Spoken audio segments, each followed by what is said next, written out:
Welcome back. From day one of his service on Houston City Council, Michael Kubosh has been more than willing to assume the role of maverick, often declining the go-along to get-along course that's become kind of commonplace in our so-called strong mayor system.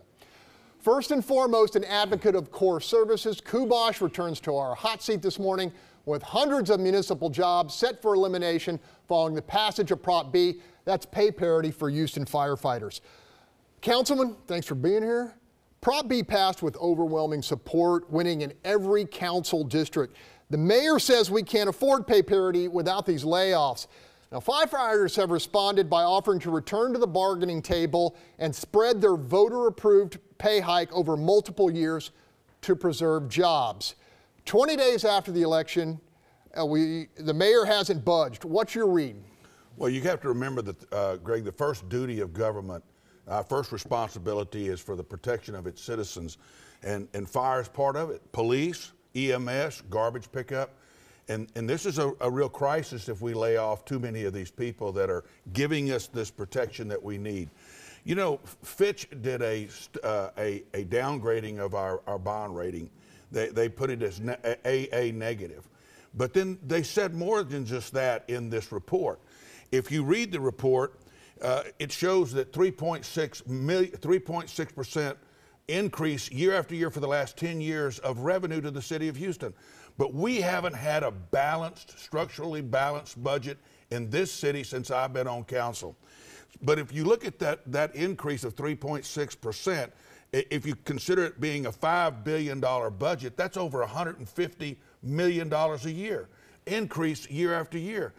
That's what people don't like about government. What are we doing with the money? So you're saying there's money out there for pay parity, especially with a structured settlement? I can say there's money out there. How much of it, I don't know. A lot of times we don't get to see that.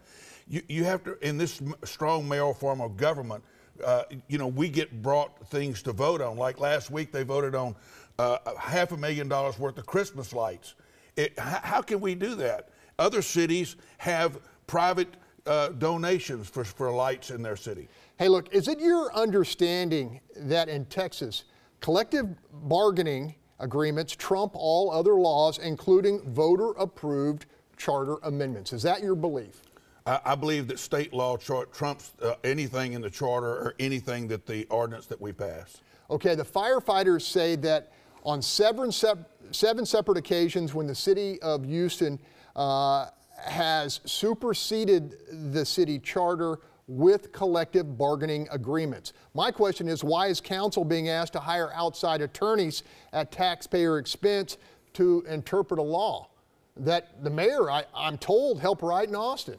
Well, I'm not going to support a $1.3 million ticket for a law firm to benefit to try to throw out this election.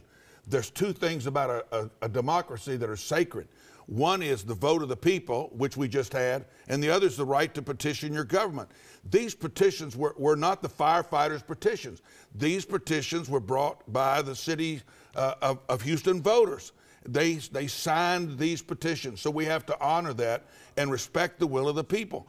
We have a job to do. They're saying, y'all figure it out. That's our job. That's what we have to do. Okay, with a reduction in city services and the livelihoods of up to 1,000 families on the line, why is the administration not back at the bargaining table? Have you been given an explanation? No, I have not. And I was told that the city attorney would meet with council members during this off period we had for the holidays. I haven't met with the city attorney yet. He's supposed to be briefing us on what why we would hire this lawyer. But I cannot see hiring a lawyer to throw out an election or to in any wise negate the will of the people. Okay, pay parity passed in every council district. I mentioned that before. And yet Houston Chronicle editorial writers have characterized voters as gullible to the charm of firefighters. Do you think that voters were gullible? Well, if they were gullible for the firefighters, maybe they were gullible when they elected me. Maybe they were gullible when they elected the mayor. I don't like talking about that like that. I mean, we have to do what the voters have spoken. We have to honor the will of the voters. And listen, that just doesn't make sense to say that voters didn't know what they were doing. Last and briefly, moving forward, what action will you urge fellow council members to take? Well, we have to pay attention. We have to understand that our first duty of government is for the protection of our citizens. There are so many people that depend on our fire and emergency services in crisis times.